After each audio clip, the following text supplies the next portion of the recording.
오는 9월 로잔 대회가 한국에서 열리게 됨으로써 많은 관심을 가지게 되었습니다. 이 운동에 대해서 이미 아시는 분도 계시겠지만 대부분의 성도들이 로잔 운동이 어떤 운동인지 그 내용을 잘 모르시기 때문에 이 내용에 대해서 좀 설명해 드릴 필요가 있다고 생각을 했고, 이 내용을 잘 모르는 분들이 피상적인 내용으로 또 오해하시는 분들도 있고 해서 설명해 드릴 필요가 있다고 생각해서 이 자리를 마련했습니다.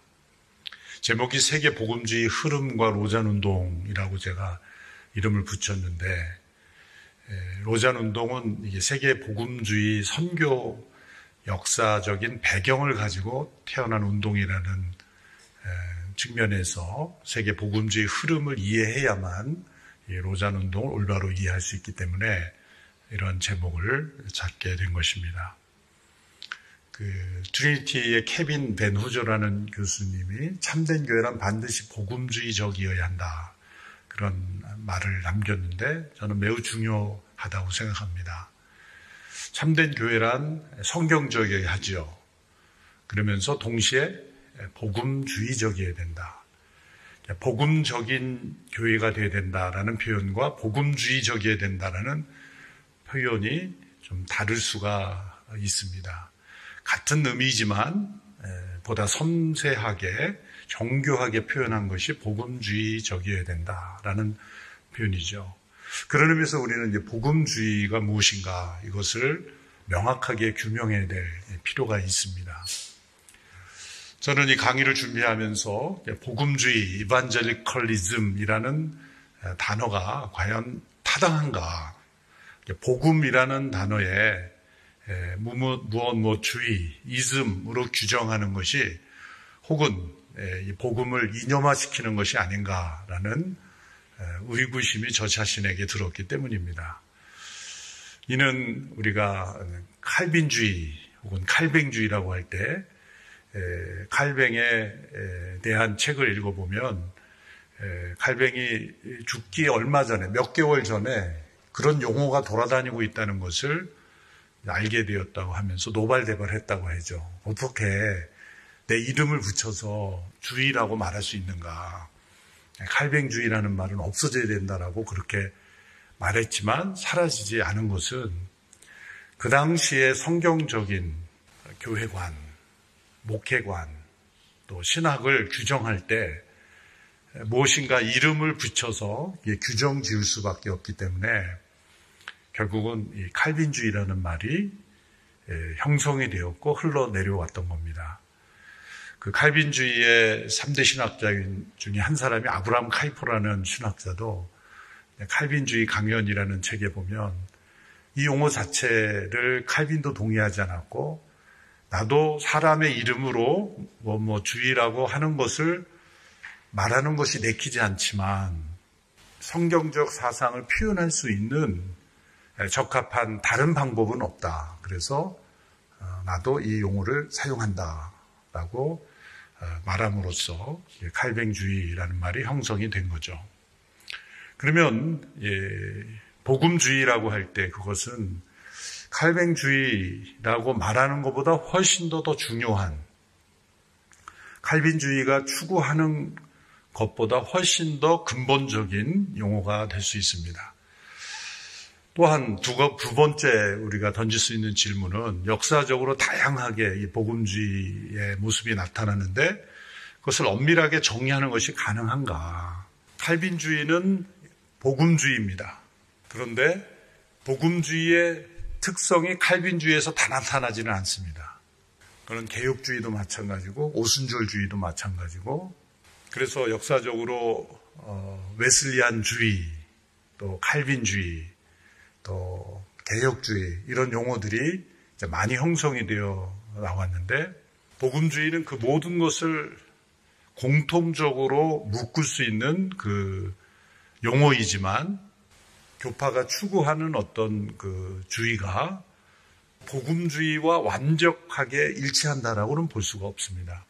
그것은 그 C.S. 루이스가 그 순전한 기독교라는 책을 쓸 때 제일 앞부분에 자신이 이 mere Christianity, mere라는 단어를, 순전함이라는 단어를 쓴 이유는 각 교파별로 다른 교리, 또 다른 제도에 의해서 갈라질 수 없는, 우리식으로 말하자면 대청마루와 같은 그러한 역할을 하는 게 바로 이 미어라는 단어다.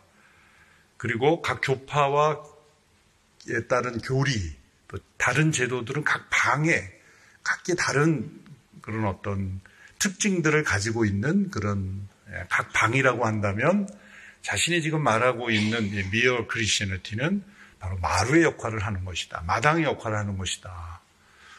그러므로 이 복음주의라고 할 때는 바로 그 마당의 역할을 할 수 있는 각 교파들, 침례교든 오순절이건 또 칼빈주의건 개혁주의건 모두가 모여서 한 마당 안에 공유할 수 있는, 그 루이스가 말하는 미어 크리스티애니티라고 할 때, 그 미어라고 할 때 그것은 복음이어야 되고, 그 복음을 중심으로 모일 수 있는 그런 마당, 그것을 의미하는 거죠. 그래서 역사적으로 다양한 형태로 나타나지만 엄밀하게 정의하지 어려운 것 같지만 정의할 수 있다. 그런 결론을 제가 내린 겁니다. 그래서 정리하면 복음주의는 각 시대에 따라서 다르게 나타나는데, 어떤 시대에는 그 교회 안에 나타나는 비성경적인 요소에 대항하는 모습으로 나타납니다. 후에 살펴보겠지만 종교개혁이 그랬고, 또 여러 개혁운동들이 바로 그랬고, 대각성운동이 그럽니다. 또 다른 한편은 복음을 시대적 상황과 문제에 적용할 때 형성이 됩니다. 그래서 이 두 가지 단어가 중요합니다. 복음주의에는 언제나 비성경적인 요소에 대항하는 저항으로서의 복음이 나타나고, 또 하나는 적용, 복음을 세상 속에 적용하는 역할로서 나타납니다. 먼저 복음주의 운동의 역사를, 기원을 살펴보면 역시 바울이라고 말할 수가 있죠. 바울은 그 당시에 있었던 율법주의에 대항했죠. 갈라디아서를 보면 다른 복음을 전하는 자에게 화가 있을 것이다 라고 저주하면서까지 다른 복음이라는 단어를 썼죠. 그 다른 복음이란 율법주의를 의미하는 것이고, 율법을 지킴으로써 의로워질 수 있다는, 오직 믿음으로 의롭게 된다라는 복음을 훼손하고 있던 그 율법주의에 저항하면서 갈라디아서를 쓴 것입니다.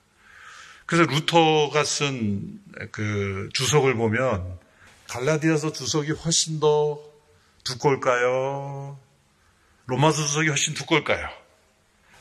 갈라디아서 주석이 훨씬 두꺼워요. 왜일까요? 루터는 저항에 초점을 둔 소명을 받은 사람이에요. 로마 캐톨릭의 비성경적인 그 요소에 대해서 저항이 있기 때문에 루터가 그 캐톨릭과의 싸움에서 그 복음의 순수성을 지켜내기 위해서는 갈라디아서가 너무 적합했던 거죠. 그래서 이 갈라디아서를 몇 권에 걸쳐서 아주 상세하게 썼고, 로마서는 간략하게 한 권을 썼죠. 그래서 저는 최초의 복음주의자다 이렇게 부르고 싶습니다. 거기에 퀘스천을 단 것은 말도 안 된다라는 분이 있을까 봐 이렇게 애교로 붙여진 것이고요. 16세기 로마 캐톨릭의 비성경적인 요소에 저항하였던 유럽의 종교개혁 운동, 대표적으로 마틴 루터의 저항이었죠. 루터는 어떤 자신이 무슨 새로운 종교를 창시한다 그런 꿈을 가진 게 아니죠. 또 캐톨릭으로부터 나가겠다라고 한 것도 아닙니다. 그저 잘못된 것을 지적했을 뿐이죠. 95개조 반박문을 통해서 특별히 면죄부에 대해서 자세하게 그것이 왜 문제인가라는 것을 지적하는 것이 로만 캐톨릭의 권위에 저항했다고 해서 엄청난 핍박을 받으면서 그 저항이 불길처럼 퍼져나간 것이 종교개혁의 출발점이 된 것입니다. 그래서 그 이후에 일어난 칼뱅하고 비교를 해보면 루터는 복음의 대항적 요소를 지켰다면 칼뱅은 그 복음을 적용하는 데 쓰임을 받은 인물이죠. 누가 더 귀하고 옳으냐의 문제가 아니에요. 이거는 루터교와 칼빈주의 교회와 싸워가지고 루터가 더 중요하다, 칼빈이 더 중요하다 이런 싸움이 아니에요. 시대적 소명이 다른 거예요. 만일 루터가 그런 저항의 소명을 피했더라면 칼뱅은 설 수가 없는 거예요. 칼뱅은 루터가 드러낸 그 이신칭의의 믿음이나 복음의 순수성을 확인한 이후에 그것을 적용하는 그런 역할을 했을 뿐이죠. 그래서 루터는 오직 은혜의 복음 교리를 로마 가톨릭에 대하여 저항하는 과정과 함께 더 분명히 드러냈으나 한계가 있었죠. 여전히 수도원적인 전통, 신비주의적인 전통, 또 내적인 그런 영역과 외면적인 세속적 영역을 구분하는 이원론의 영향을 벗어나지 못했습니다. 그래서 이원론을 벗어나지 못하면 어떻게 되냐면 교회 안에 갇히게 되고 결국 로마 캐톨릭의 그 거대한 틀을 벗어나지 못한다는 거죠. 그것이 지금의 현재 루터교회를 보면 그 제도와 형식이 어떤 메시지를 주는지를 이해하지 못했죠. 반면에 칼뱅은 세상의 문화가 비록 타락한 죄의 영향력 안에 있지만 하나님의 선한 목적과 분리되지 않았다. 하나님의 선물은 믿는 성도들에게만 베풀어지는 것이 아니다. 모든 사람들, 심지어 불신자들에게도 베풀어진다. 일반 은총을 강조했죠. 커먼 그레이스. 일반 은총을 제너럴 그레이스라고 하지 않고 커먼이라고 번역한 것이 매우 중요합니다. 예수님께서도 우리 하나님께서는 햇빛과 단비를 악인에게도 햇빛과 단비를 내려주시는 분이다. 거기에 하나님의 일반 은총이 있고 예수님 믿지 않아도 열심히 노력하면 많은 것을 얻을 수 있는 것 다 하나님의 일반 은총이죠. 그래서 성령의 역사에 의해 나타난 진리는 어디서 발견된지 전부 포용해야 된다. 그것이 인문학, 자연과학의 발견으로 이끌어지고 우리의 삶의 전 영역에서 복음의 진리가 적용돼야 된다. 그래서 유럽의 과학의 발전을 보면 이 칼뱅의 후예들이 특별히 이제 프랑스의 위구노들이 핍박을 받아서 캐톨릭이 핍박을 받아서 유럽 각지로 흩어졌죠. 사실 그 위구노들이 유럽의 과학을 발전시켰다고 봐도 되죠. 그래서 위구노들의 후예들이 이 칼뱅의 관점, 적용, 세상의 모든 영역에 하나님의 진리를 드러내야 된다. 그래서 인문학적인 발전, 자연과학의 발전, 심지어 사회 정치 제도의 발전까지. 그래서 칼뱅이 그 제네바를 시를 개혁한 것이죠. 그래서 세상에 우리가 대의 민주 정치라는 게 칼뱅의 이 관점에서 나온 겁니다. 의회 제도라든지 이런 것들이 소위 우리의 장로 제도, 그 프레스버테리언이라는 제도는 세상에서 가져온 게 아니라 교회의 제도를 세상이 가져간 거예요. 그렇게 복음의 영향력을 사회에 적용한 중요한 역할을 한 게 이제 칼뱅이었다. 정리하면 루터는 복음의 순수성을 지키기에 대항하고 칼뱅은 복음을 세상 속에 적용했다. 그래서 누가 더 옳으냐의 문제가 아니라 그 시대에 어떤 소명으로 부름을 받았냐라는 겁니다. 18세기로 넘어와서 이제 그 영향력이 커져서 루터 교회든 아니면 칼빈주의 교회건 간에 이제 복음이 확산되면서 또다시 캐톨릭적인 요소가 등장하게 된 거죠. 그것은 이 권력화되고 또 세속 권력화 결탁이 되면서 교단이 세력화되면서 영적인 능력을 잃어버렸죠. 그래서 여러 가지 저항운동이 일어난 겁니다. 그래서 감리교가 왜 일어났습니까? 잉글랜드 성공의 내부의 개혁운동에서 일어난 거예요. 그래서 이것을 복음주의라고 말할 수 있는 것은 성경적이지 않은 그러한 목회관, 신학에 대해서 저항하는 그런 운동이었기 때문에 감리교의 탄생은 복음주의로부터 탄생했다라고 말할 수가 있는 것이고, 존 웨슬리는 칼뱅주의 신학에서는 알미안이즘이다, 그렇게 비난하고 이단시하는 사람들도 있을지 모르지만 복음주의인 거죠.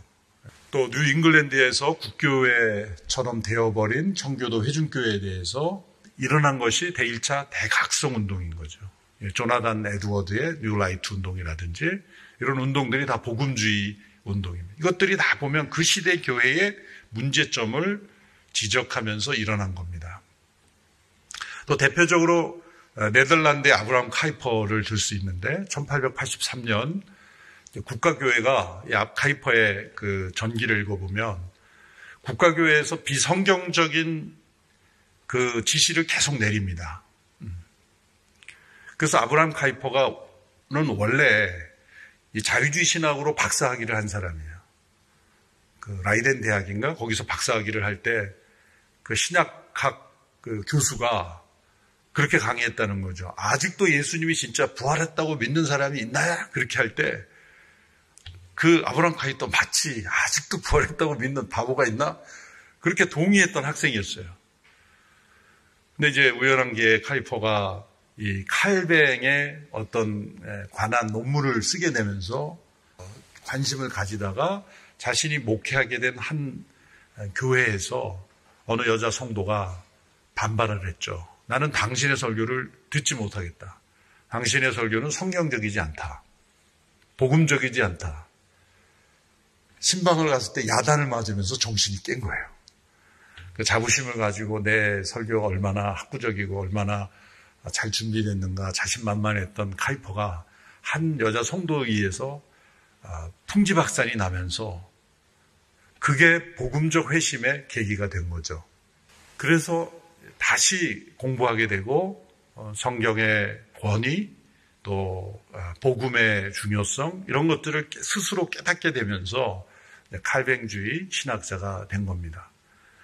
근데 문제는 국가교회가 그런 복음으로부터 떠난 캐톨릭적인 반성경적인 지시를 계속 내리고 있었을 때 거기에 대해 이제 반발하게 되고 그것을 저항하기 위해서 교회개혁이라는 논문을 발간하게 되죠. 그래서 1886년 이제 똘레안치라는 것은 애통이라는 뜻입니다. 그러니까 개혁운동이라고 하지 않고 애통한다. 우리는 애통하는 모임이다.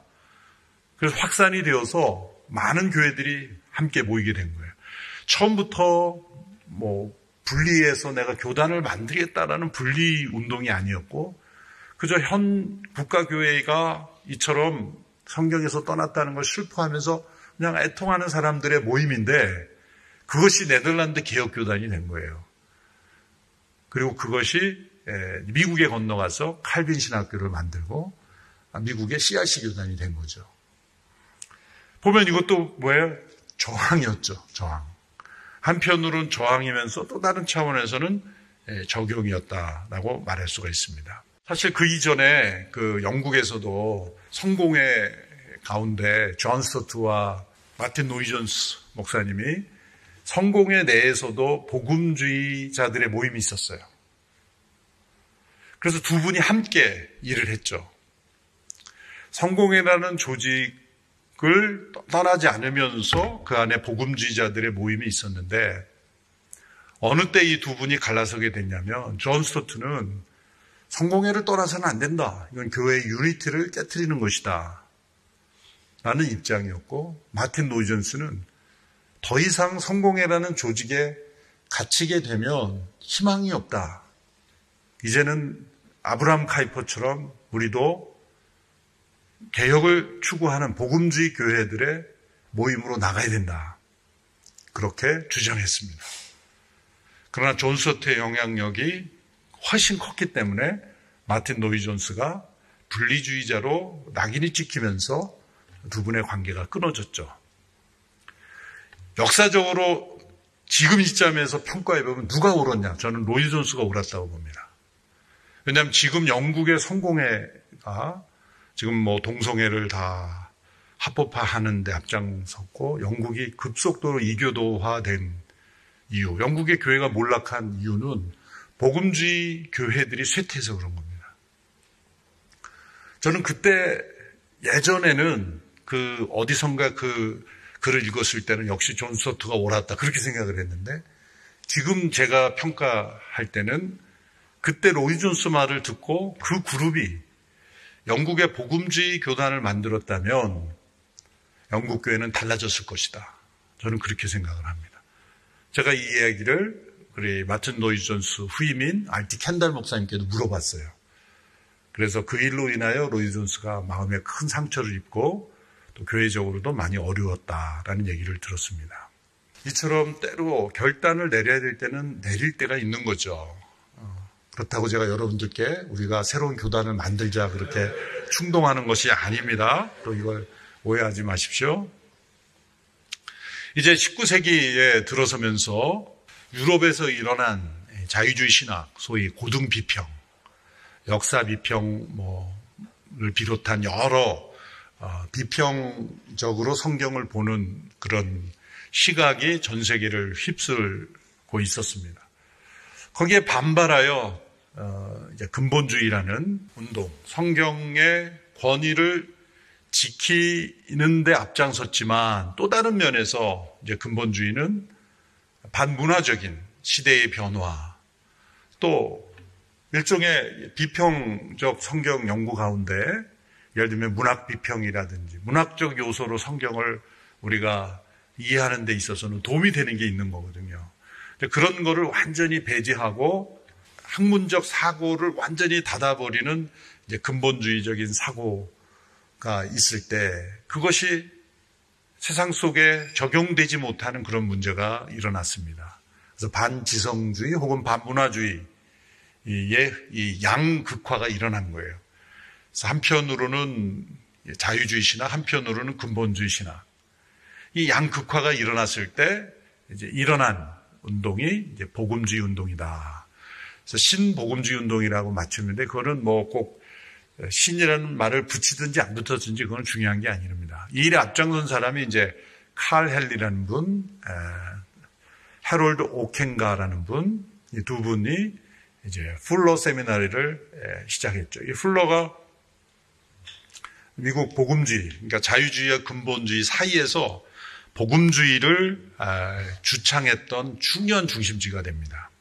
근데 최근에 이제 어떤 유튜브를 보니까 또 일부 교단에서 풀러 세미나리에 있던 피터 와그너 교수가 로잔 대회 2차에서 이렇게 스피치를 했다. 그래서 피터 와그너가 지금 신사도 운동이기 때문에 로잔 운동은 신사도 운동이다.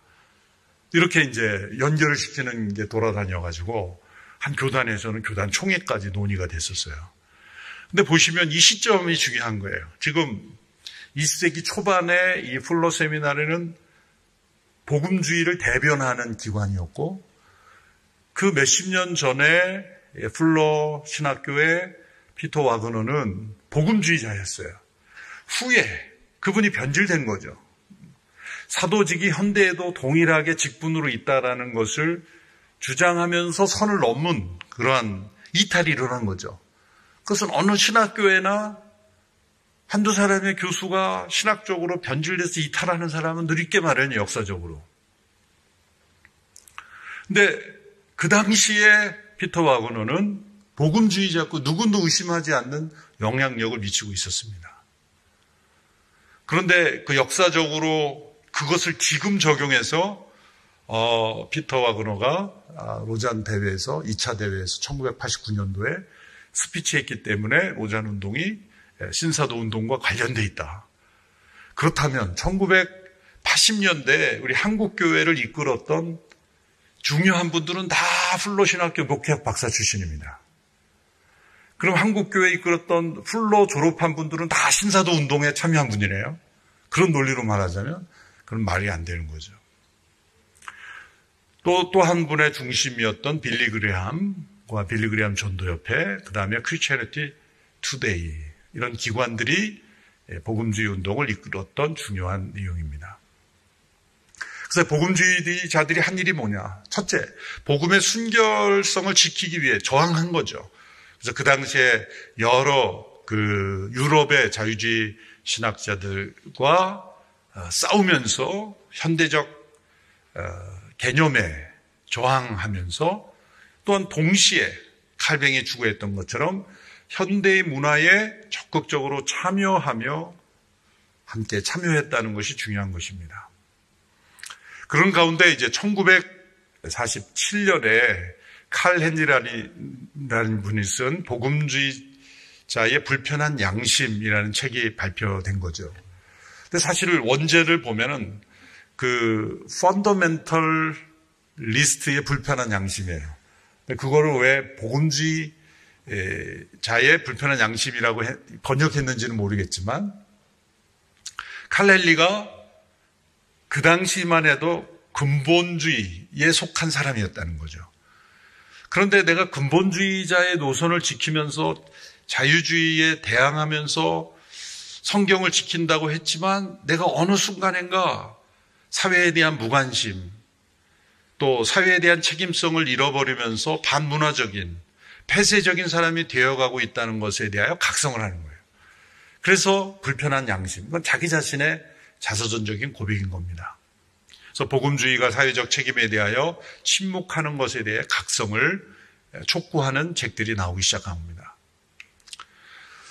자, 다시 한번 이제 정리해 보면 복음주의라고 말할 때 이제 역사적으로 보면 몇 가지 핵심 요소가 있습니다. 데이빗 베빙턴이라는 분이 첫 번째 회심, 회개와 구원을 강조한다. 두 번째 성경주의, 성경이 신앙과 행위의 유일한 법칙임을 고백한다. 세 번째 십자가 중심, 예수 그리스도의 죽음과 부활 중심이다. 네 번째 행동주의, 그것은 전도와 선교뿐만 아니라 사회적 정의, 긍휼, 나눔의 구제에도 참여하는 것을 의미한다. 이 네 번째가 이제 근본주의로부터 나오는 그런 것에 중요한 초점이 된 거죠. 더 폭넓게 보면 이제 칼 헨리로부터 시작된 이 복음주의적 각성에서 그것을 제임스 패커라는 조직신학자가 또 후에 영국의 알리스터 맥그라스까지 정리를 잘하는 분들이 이제 이것을 정리해 놓은 거죠. 이것을 6가지로 이제 이 세 분을 관통하는 것을 정리할 수 있는데, 첫 번째 역시 성경이 갖는 최고의 권위다. 영감된 하나님의 말씀이다. 이거고, 두 번째가 예수 그리스도의 위엄, 그분의 주권, 그분의 통치를 강조하는 것이고, 성령님의 주대신, 이 부분이 이제 중요한 겁니다. 이 성령님이 곧 삼위일체 하나님이시고 그분이 지금도 역사하신 그 성령의 연속성을 강조함으로써 오순절에 속한 많은 교회들도 복음주의로 인정받게 되는 계기가 되는 거예요. 또 여기서 현대에 일어난 문제를 보면 어떤 분들은 칼뱅주의 노선에 있는 어떤 분들은 오순절주의를 여전히 성경적이지 않다라고 인정하고 성령 은사의 연속성을 부정하고 오순절 사건은 단회적 사건이기 때문에 성령 연사는 없고 이렇게 성경을 통해서만 역사한다라는 그러한 분들은 오순절주의를 무시하죠. 받아들이지 않죠. 그러나 로잔 운동이 오순절 운동까지 다 포함할 수 있는 것은 이 복음주의, 성령의 주되심을 인정하기 때문이죠.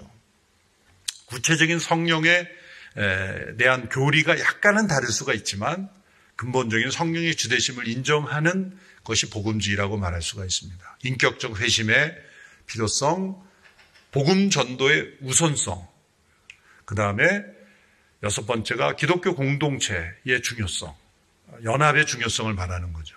그래서 초교파적입니다. 침례교, 장로교, 감리교, 성공회까지 복음주의가 있고 심지어 자체적 우리나라 자체 교단인 성결교 다 들어올 수 있는 거예요. 앞서 말한 대로 커먼 그라운드가 복음이 되고 각 교파적인 그러한 특성은 각자 알아서 하는 거죠.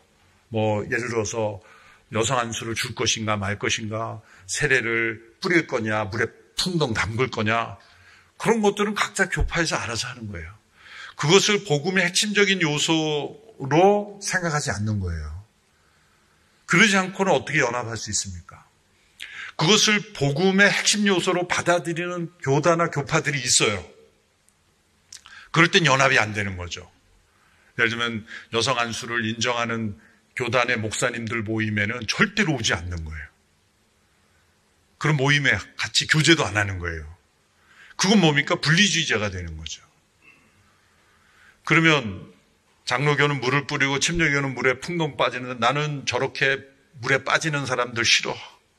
혹은 침례교에서 영향을 받은 분들은 왜 유아 세례를 줍니까? 유아 세례 교리를 가지고 우리 교회도 그런 분이 있어요. 이렇게 시간이 돼서 신학 공부를 했는데 침례교에서 신학을 했는데 유아 세례가 문제다 그래가지고 그런 생각을 가질 때 그 설명해 드리면 이렇게 다른 측면이 있구나. 그러나 우리가 이렇게 초교파적으로 함께 선교를 위해서 연합할 수 있다는 것은 복음주의일 때는 가능하다. 그러므로 초교파적인 연합을 하지 않는 교회는 사실은 복음주의가 아닐 수 있는 거예요.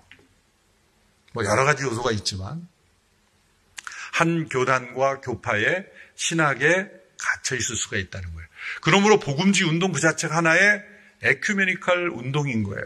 에큐메니컬이라는 단어를 알러지가 가진 분이 있어요. 어떤 유튜브가 최근에 보니까 이제 로잔 운동 홈페이지에서 내가 볼 때 번역을 AI에 맡긴 것 같아요. 이 기계에 그러니까 이런 의미를 이제 설명한 건데 세계 연합주의다 이렇게 한 건데 그 주의를 잘못한 거예요.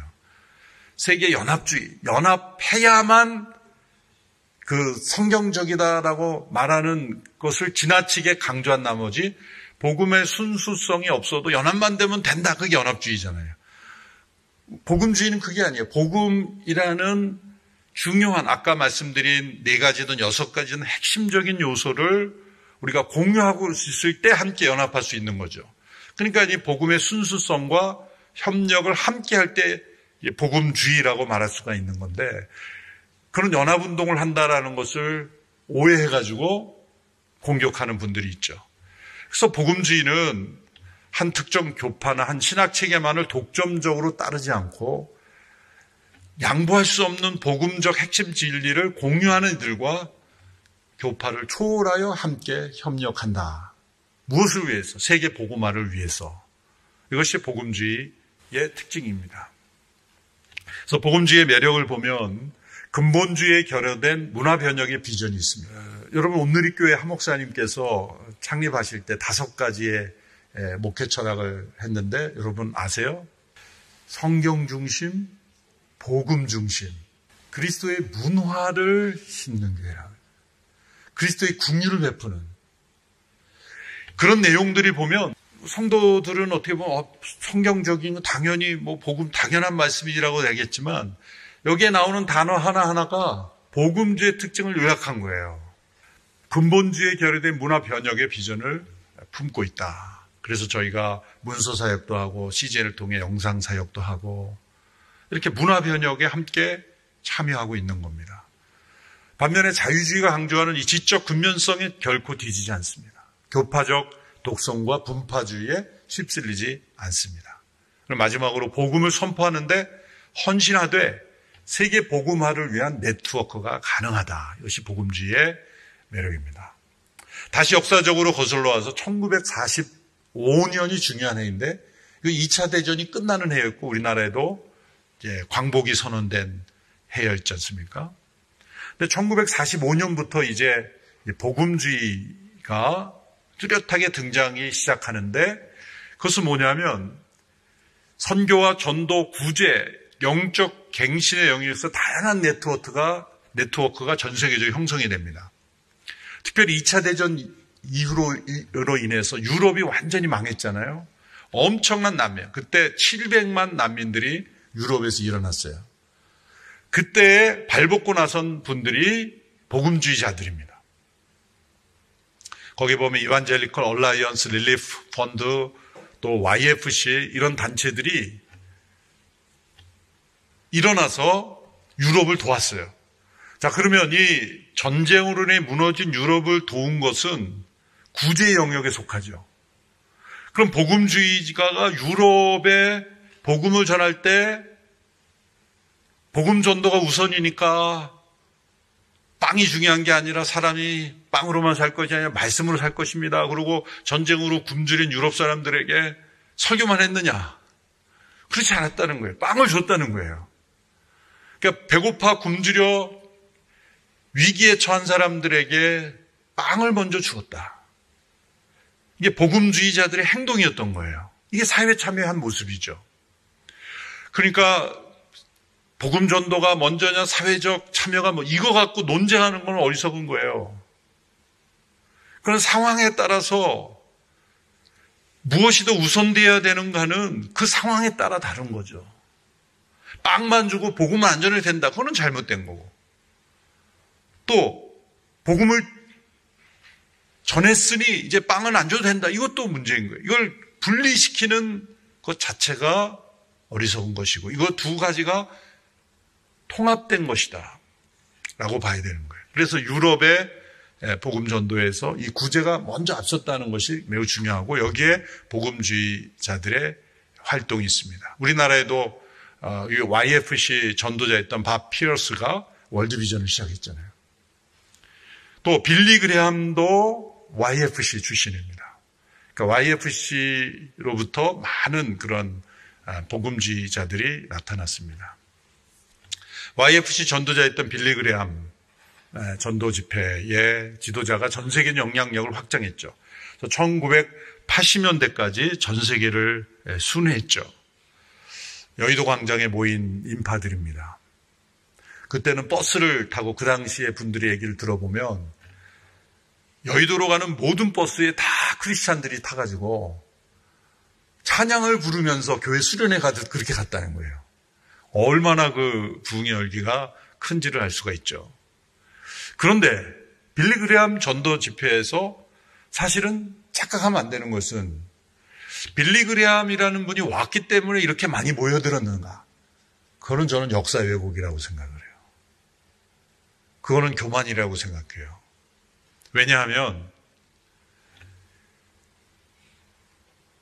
1945년 이후에 전 세계적으로 각 나라별로 일어난 복음주의의 운동이 일어난 것에 불을 붙이면서 쓰임 받은 것은 맞지만 빌리 그레함이라는 그분 때문에 이 사람들이 모였다고는 말할 수 없는 거예요. 이미 우리나라에는 1973년에 이제 빌리 그레함 서울대회에서 가장 많은 인원이 모였죠. 그런데 그 이전에 거의 10년 전에 1963년 그 당시 이대 총장이었던 김한남 박사님이 200만 성도가 그 당시에 우리나라 기독교 인구 200만이었어요. 200만 성도가 3천만을 그리스도에게로 인도하자 라는 구호로 1965년을 복음화 운동의 해로 정해서 초교파적인 전도운동을 시행했어요. 그때 우리나라에 CCC 비롯한 IMF 내비게이터, 조이 미션 여러 선교단체들이 활발하게 일어났어요. 하 목사님도 그 당시에 CCC에 학생으로 지도자였을 거예요. 홍정규 목사님이 총무셨고 여의도 광장에 모일 때 그 수많은 선교단체 지도자들이 함께 모여서 준비한 거예요. 빌리 그레함 전도협회에서 다 와서 준비한 게 아니에요. 그러니까 10년 동안 이 김만남 박사님 주도로 일어난 복음화 운동이 10년 만에 그런 열매로 나타난 거예요. 최근에 어느 당의 국회의원이 김만남 박사님을 막 폄하하고 왜곡하는데 제가 일부러 사진까지 나온 거예요. 역사적인 논란은 있더라도 논란은 논란이거든요. 이분이 한국 복음주의에 기여한 그러한 중요한 역할은 기억해야 됩니다. 제가 이대 에서 교목들이 모이는 데서 설교를 한 적이 있는데 다락방 전도협회, 이게 2단 다락방이 아니라 거기 신촌에 있는 이분이 해외에서 상을 받은 기금으로 설립된 작은 채플인데 그게 그렇게 버려진 것을 보고 너무 가슴이 아프더라고요. 그 장소가 바로 이 많은 복음화 운동을 일으킬 때 회의 모였던 장소였고 기도 장소였어요. 그래서 이 김만남 박사님에 대한 역사적인 기억과 재평가를 한국 기독교가 해야 된다고 생각을 해요. 한편 빌리 그레함 전도협회는 런던, 베를린, 파리, 홍콩, 도쿄, 시드니 등 핵심 도시들에 다 사무실을 두어서 1986년에 이르기까지 복음주의 진영의 세계적 네트워크를 주도하게 되고 그것은 분명한 큰 기여입니다. 자, 이제 로잔 운동을 설명할 때가 됐는데 이러한 시대적 배경 속에서 로잔 운동이 탄생했는데 복음주의 교회들의 세계 복음화 운동이다. 선교 운동이라는 것을 기억해야 합니다. 그래서 앞서 설명한 이 복음주의 운동에 참여하고 있는 교회들이 세계 복음화에서 어떻게 협력할 것인가에 대한 운동이라는 겁니다. 1910년 에딘버러에서 선교사들이 모였습니다. 존 모트 선교사님의 주도로 역사상 처음으로 전 세계에서 사역하고 있는 선교사들이 모이게 됩니다. 그래서 에딘버러 선교 대회가 중요한 겁니다. 에딘버러 선교 대회에서 한국 교회에 대해서 발표한 분이 사무엘 마펫 박사님이에요. 사무엘 마펫 박사님이 이 대회에서 한국 교회에 대해서 발표를 했는데 그 발표된 내용이 번역되어 있습니다. 장신대하에서 번역을 해서 제가 그것을 읽어보고 너무나 큰 감동을 받았어요. 그 한국 교회에 대해 설명할 때 한국 교회 성도들은 말씀을 열심히 연구하는 교회이다. 그 다음에 자립적인 교회이다. 그 당시에 선교사들이 와서 다 예배당 지어주고 한 게 아니라 선교사들의 기여는 한 20%밖에 되지 않을 것이다. 80%가 가난한 성도들이 헌금해서 다 예배당 짓고 한 것이다. 그래서 네비우스의 3자 원칙이 가장 잘 지켜진 교회이다. 네비우스가 한번 방문했었거든요. 그때 지도자들에게 세미나를 했는데 그것을 그대로 지켜서 이처럼 순종을 잘하는 교회가 없다. 그래서 예언을 합니다. 사무엘 마펫 박사가. 몇십 년 후에는 한국 교회가 아시아 선교를 주도하는 교회가 될 것이다. 그대로 됐죠. 놀라운 발표가 이때 이루어졌습니다. 그래서 전 세계에서 이렇게 모인 그 에딘버러 대회가 이제 발전을 합니다. 그래서 조직화된 그 모습은 WCC, 세계교회 연합으로 발전이 돼요. 근데 선교사들이 거기에 대해서 반발을 하죠. 아니, 우리는 선교사들의 모임인데 왜 이 모임이 교단 대표자들 또 교회 협의회로 발전하느냐. 그래서 IMC라는 인터내셔널 미셔너리 카운슬로 발전을 합니다. 그래서 1961년도에 양쪽을 몸담고 있던 레슬리 뉴비긴이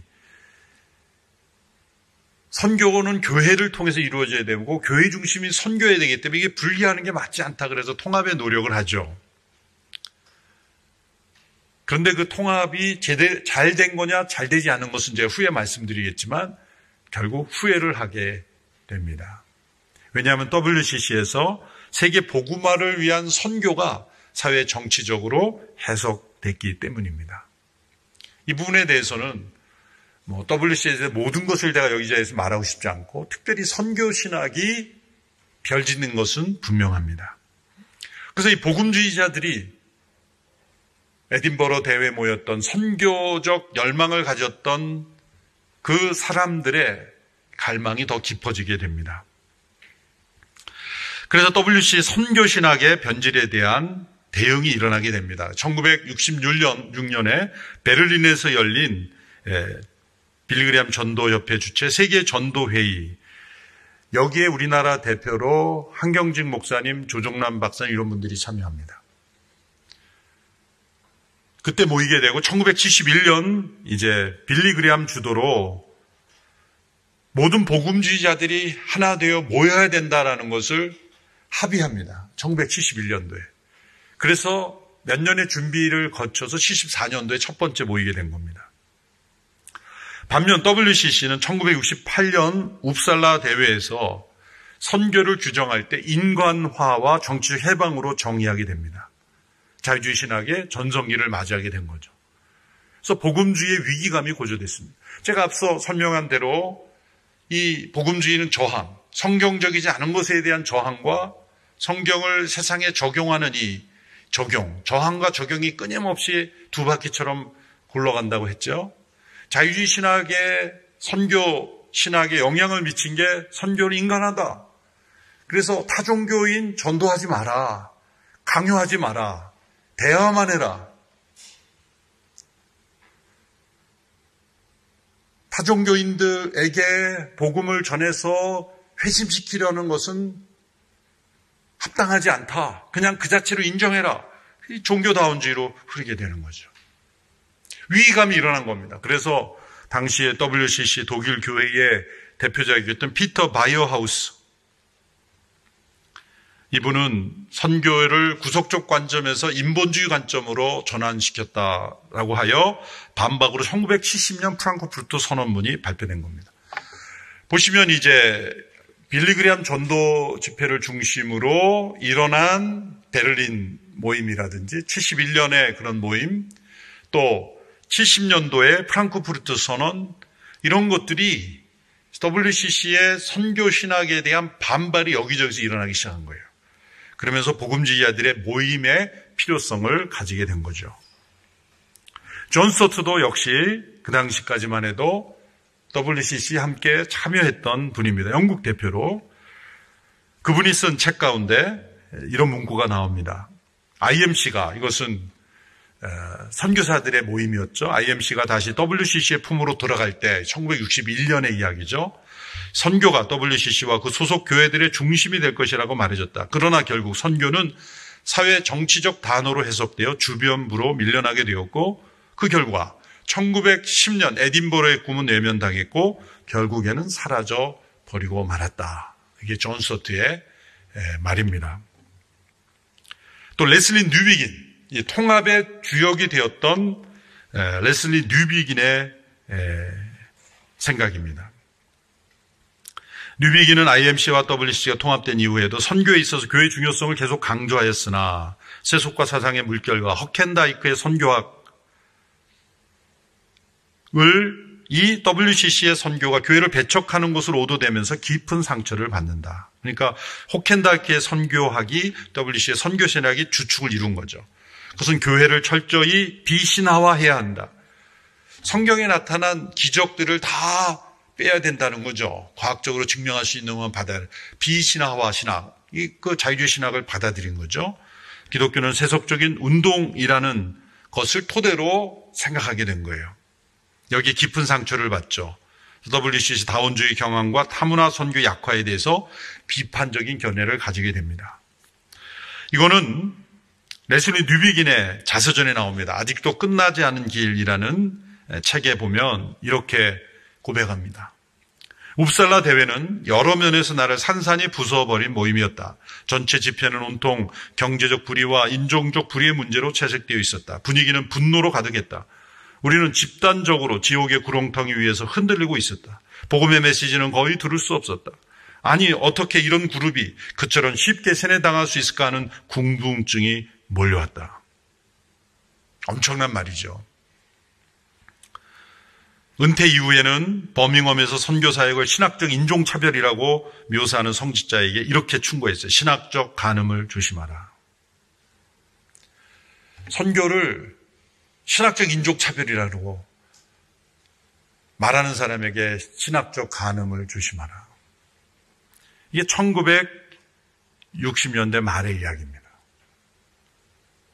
이런 배경들이 아까 말씀드린 대로 한편으로는 근본주의의 반문화적이고 반지성적인 운동에 저항하면서 또 한편으로는 자유주의 신학의 복음을 떠나는 그러한 운동에 저항하면서 균형을 잡고 지켜려는 존 스토트, 레슬리 뉴비긴 이런 분들이 다 복음주의자들이었던 거예요. 그럼 복음주의자들은 왜 이렇게 했을까? 예수님의 지상명령과 선교에 초점을 둔 교회가 되어야 된다는 걸 계속 추구한 거죠. 그래서 선교신학이 변질된 거에서 이렇게 좌절감을 느끼고 또 IMC와 WCC를 통합한 것도 교회의 중심이 선교해야 되고 선교는 교회를 떠날 수 없다는 생각 때문에 통합한 건데 의도하고 달리 이렇게 되는 거예요.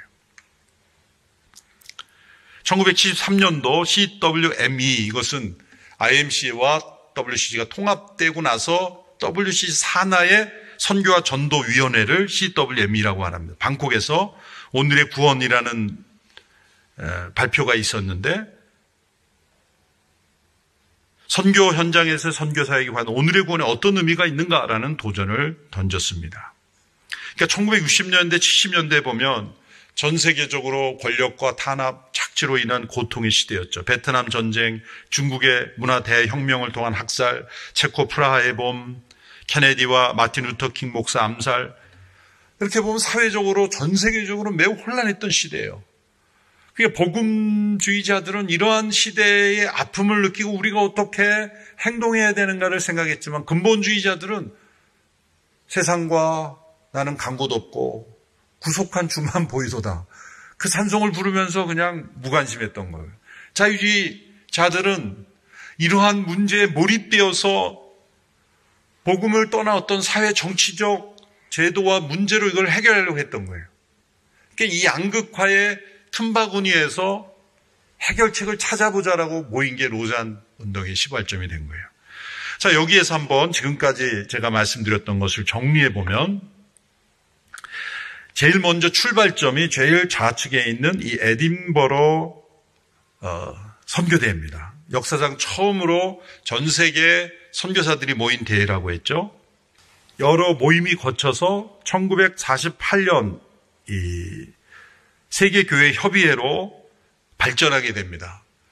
그러니까 에딘버러 선교대회의 조직적인, 형태적인 그런 연합의 모임이 WCC로 진행이 되었고, 여기에 원래 취지를 가졌던 선교사들은 IMC라는 인터내셔널 미셔너리 카운슬이라는 것을 따로 하게 된 거예요.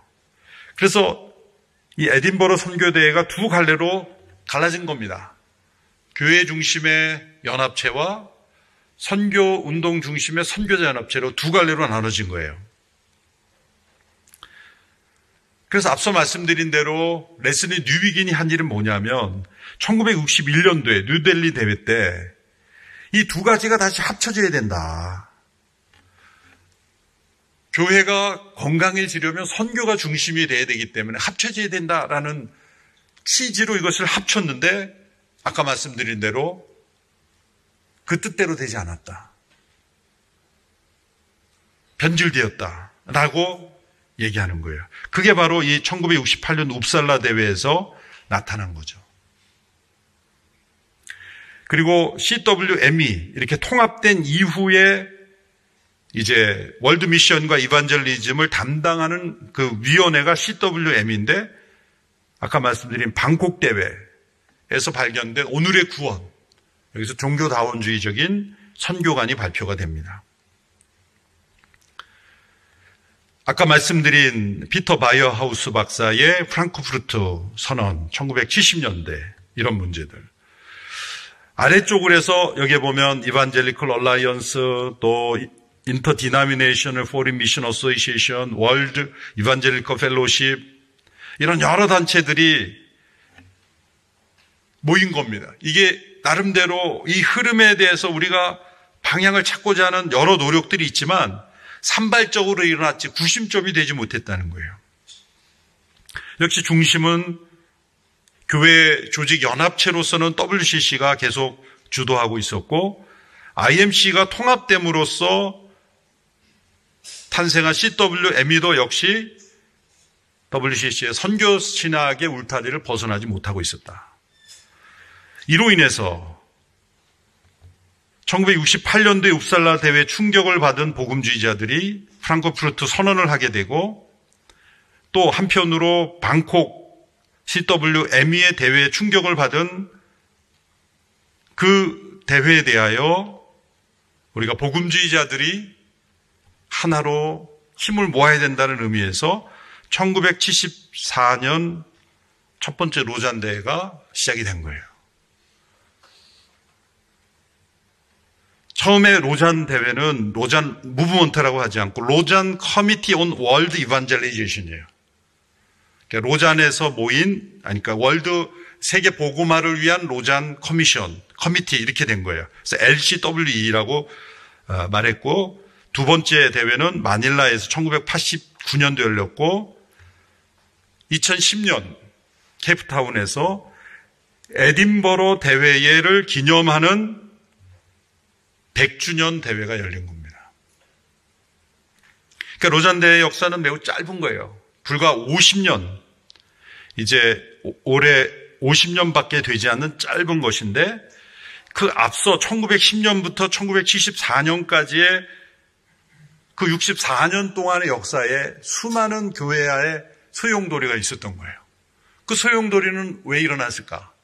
한편으로는 자유주의 신학에 대한 저항, 또 한편으로는 근본주의자들의 사회적 무관심, 이 두 가지의 양극화에서 어떻게 복음으로 세계를 복음하고 세상의 소금과 빛이 되어야 되는가, 이 난제를 가지고 함께 모이게 된 것이 로잔대의 출발이라는 것입니다. 최근에 어떤 기사를 보니까 어떤 분이 로잔 대회는 WCC와 한 뿔이다, 이런 어떤 기사를 내신 적이 있는데, 이것은 마이클 오가 이 WCC 언젠가 그 어느 대회에서 초청을 받아서 스피치 할 기회가 있는데, 그런 분들은 초청을 받아서 설교하는 것 자체가 오염됐다 이렇게 말씀하니까 가서 영향력을 미치면 좋은 거 아닙니까? 근데 그 자리에 있는 것 자체가 오염됐다고 보는 분리주의적인 사고방식인데 뭐라고 설명할 길이 없어요. 그런데 이 역사적 기원을 보면 에딘버러 대회로부터 이 모든 것이 다 파생되어 나왔잖아요. 근데 이거를 이렇게 자세하게 설명을 안 하니까, 대략적으로 설명을 어떻게 하다 보니까 기자가 만든 거예요. 마이클 오가 얘기한 게 아니라 WCC와 로잔은 영적으로 한 뿔이다. 이거는 기자가 만든 네이밍이지, 이건 잘못 만든 거예요. 한 뿔이라고 말해서는 안 되는 거죠. 세계적으로 모인 첫 번째 대회가 에딘버러 대회였을 뿐이고, 그 이후로 여러 가지 대회들이 있는데, 이런 우여곡절을 끝에 로잔이 탄생했기 때문에 로잔은 루터의 저항, 칼뱅의 적용, 이 두 가지를 선교적으로 적용하고자 시작된 운동이다. 이런 면에서 분명히 WCC와 차별화된 면이 있는 거죠. 웁살라 대회, 방콕 대회 이런 것에 대한 반발로 그 시점에 일어난 것이기 때문이죠. 그런 의미에서 WCC의 선교 신학에 절대로 동의할 수 없는 것이고, 로잔 운동이 WCC 선교 신학의 연장선이라고 말해서도 안 되는 거예요. 전 세계 교회가 함께 모인다고 해서 그것을 연합주의, 종교다운주의라고 말해서도 안 되는 것이죠. 결론입니다. 로잔 운동의 배경은 WCC의 급진주의적인 자유주의 선교신학에 따른 위기감과 온전한 복음의 사회적 책임성을 간과한 흐름에 대한 반성을 기초로 출발한 기초가 되었다.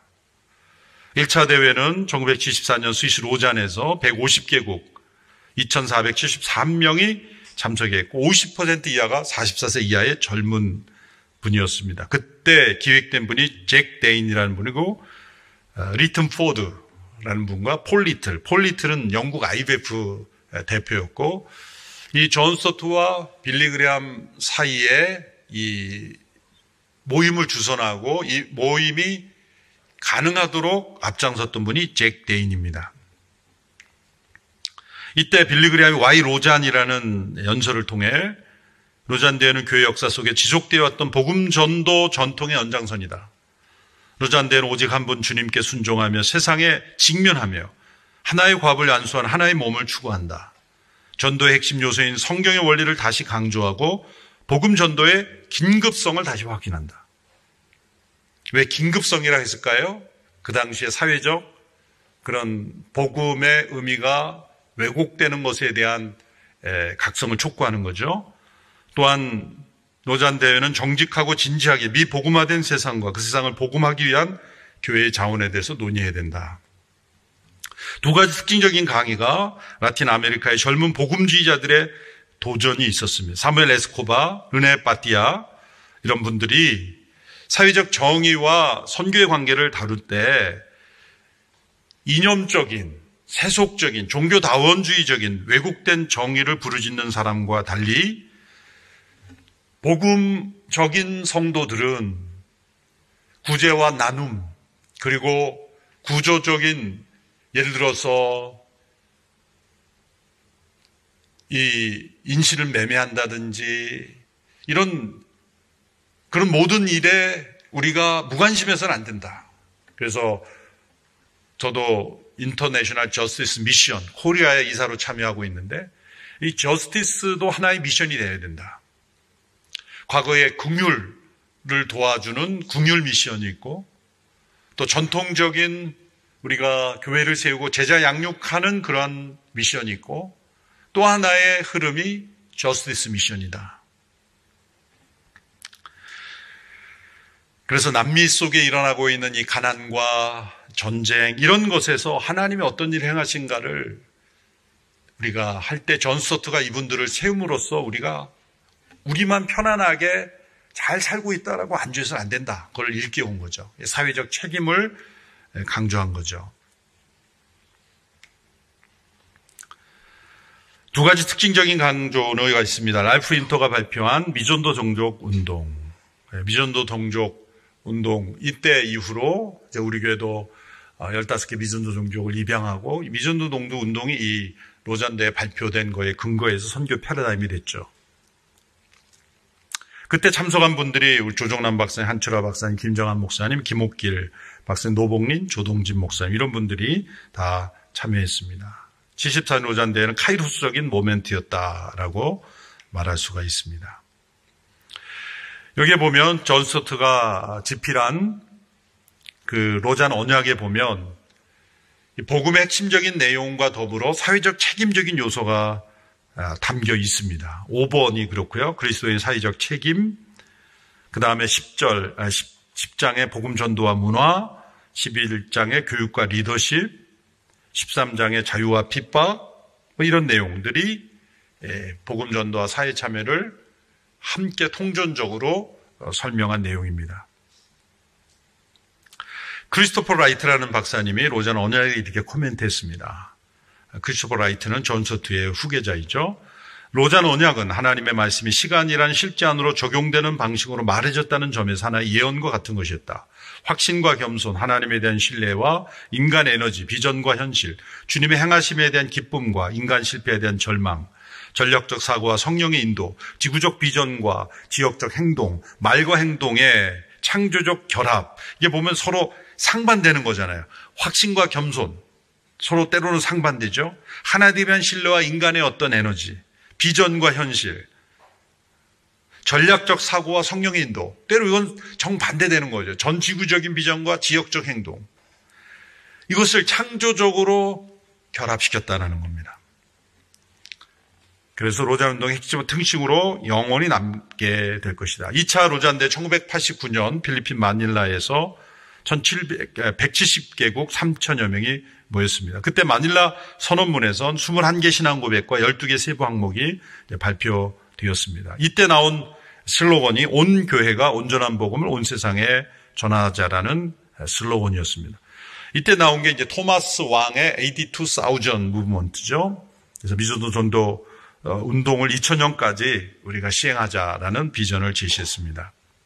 루이스 부시의 템포리 윈도우, 가장 복음화가 적게 된 지역이 이 템포리 윈도우 지역이다. 루이스 부시가 이때 발표했고, 루이스 부시가 후에는 2010년대는 템포리 윈도우, 414 윈도우, 이건 뭐냐면 연령별로 이 14세까지의 연령층이 가장 중요한 타겟이라고 했고, 지금 트랜스포머 월드로 발전하고 있죠. 2차 대회 때 중요한 건 텐트 메이커의 중요성, 자비량 전문인 선교사로서 특별히 비즈니스 미션, 선교의 문을 열었고 300개 이상의 많은 선교 네트워크가 일어났습니다. 이때 한국 대표로 조종남 박사님 비롯한 김선도 목사님, 이정윤 목사님, 한철호 선교사님, 이분들이 참석한 이후에 와서 1989년도에 한국로잔위원회가 발전한 거예요. 그리고 김명혁 목사님 중심으로 한국복음주의협의회가 이때 창설된 겁니다. 한국복음주의협의회라는, 한국에서 복음주의라는 말이 이제 막 사용되기 시작한 이유가 2차 로잔대회 이후입니다. 이때 영향을 받은 거죠. 그래서 이제 우리 한 목사님 비롯한 홍정일 목사님, 이동욱 목사님, 옥하는 목사님도 여러 사람들이, 그분들이 스스로 소개한 건 아니지만 복음주의 4인방 이렇게 불렸죠. 가까운 분이니까. 근데 복음주의라는 말이, 복음주의자라는 말이 한국에서 통용되기 시작한 때가 바로 이때부터예요. 3차 로잔대회는 2010년 열렸는데 이제 1910년 에딘버러 선교회를 100주년으로 기념하는 그리스도 안에서 세상과 자신을 화목하게 하신 하나님을 주제로 존 파이퍼가 성경 강해를 했고 또 팀 켈러 목사님도 강의한 걸로 알고 있습니다. 이때 나온 것이 케이프타운 서약이죠. 10가지 신앙 고백과 6가지 행동 요청입니다. 이때 강하게 사람들이 어필된 것이 His, Humility, Integrity, Simplicity. 로잔 정신이라고 이제 내려오는 것이 바로 이 케이프타운 서약에 나오게 됩니다. 이제 시대적 배경을 4차 로잔 대회가 이제 열리게 되는데 시대의 배경이 이제 아시아, 아프리카, 라틴 아메리카 출신 해외 선교사 숫자가 눈에 띄게 증가하였습니다. 북반구에서 남반구로 교회 중심축이 변화되었죠. 거기 통계에 보면은 아시아, 아프리카, 라틴 아메리카가 1970년대는 41.3%였는데 2020년대는 64.7%로 변화되었어요. 엄청나게 변화된 거죠. 그래서 선교학자들은 메이저리티 월드다 이런 단어를 사용하기도 합니다. 우리가 4차 대회에서 추구해야 될 정신은 존 스토트가 그분의 책에서 말한 로잔 운동의 정신입니다. 하나님께 이 시대에 행하시는 일에 우리가 서로 감동을 받는 것이다. 두 번째, 복음주의적 승리주의가 아니라 복음주의적 참회에 이르는 것이 목표다. 우리가 얼마나 잘했는가를 자랑하는 것이 아니라 얼마나 더 참회해야 되는가를 깨닫는 것이다. 그리고 모든 신자들이 아직도 미완성인 복음전도 사역에 도전을 받는 것이다 입니다. 네 번째 대회 중요한 특징은 50주년을 기념하는 대회이고 이제는 폴리센트릭 미션, 이제는 서구에서 비서구로 가는 선교가 아니라 from everywhere to everywhere, 모든 곳이 다 선교지다. 이주민 사역이 그렇죠. 우리나라에도 선교지입니다. 선교지에 간다라는 말이 틀린 말이 될 정도로 이제 from everywhere to everywhere. 또 한국에서 열리지만 아시아 지도자들이 함께 준비하는 첫 번째 선교대회입니다. 그래서 제가 오거나이징 커미티의 코체어로서 아시아인들이 주도적으로 참여할 수 있도록 노력했습니다. 그래서 프로그램 디렉터, 신학위원, 위원장 다 아시아 분들로 참여했고 프로그램에도 아시아인들이 가장 많이 참여하는 첫 번째 대회가 되었습니다. 한국준비위원장 유기숙 목사님, 또 총무로 문대현 목사, 현행 총무로 김홍주 목사님이 함께하고 있습니다. 어떤 기대를 가지고 있는가? 한국교회가 로잔 정신으로 특별히 복음적인 선교의식으로 새롭게 되는 것이고 세계적인 이 복음주의 네트워크에 참여함으로써 세계 복음화에 기여하는 공동체가 되는 것입니다. 그래서 9월 22일부터 28일까지 인천 송도 컨벤시아에서 열리고 또 주제는 Let the Church Declare and Display Christ Together라는 주제로 모이게 됩니다. 목표는 200개국 5천여 명이 참석하게 될 거고 특별히 이번에는 디지털 플랫폼을 통해서 온라인으로도 함께 참여하게 되어서 지금 온라인상으로만 어떻게 온라인상으로도 소그룹을 모이고 그런 일을 이제 본부에서는 준비하고 있습니다. 결론입니다. 로잔 운동은 세계 복음화를 실천하는 그리스도의 제자들이 전통적인 신앙 고백만으로는 해결되지 않는 사회적 상황과 문제에 대하여 복음적으로 어떻게 응답하고 적용해야 하는지에 대한 방향을 제시해 줬습니다.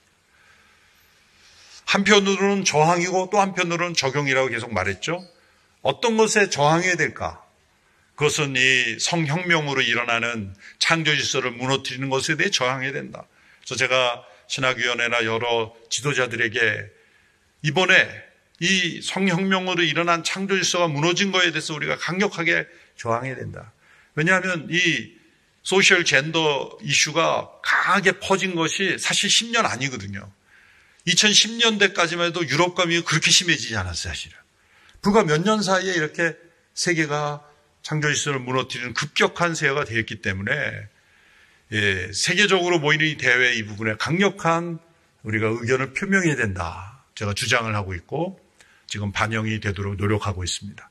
또 한편으로는 우리가 적용해야 된다. 어떻게 우리가 AI 시대에 복음을 전할까? 이 디지털 시대에 어떻게 복음을 전할 것인가? 또 여전히 굶주림에 있는 그런 사람들, 또 전쟁으로 인해 고통받는 난민들 어떻게 우리가 복음을 전해야 될 것인가. 로자 운동은 국가나 교단의 조직으로 움직이지 않는 자발적 운동입니다.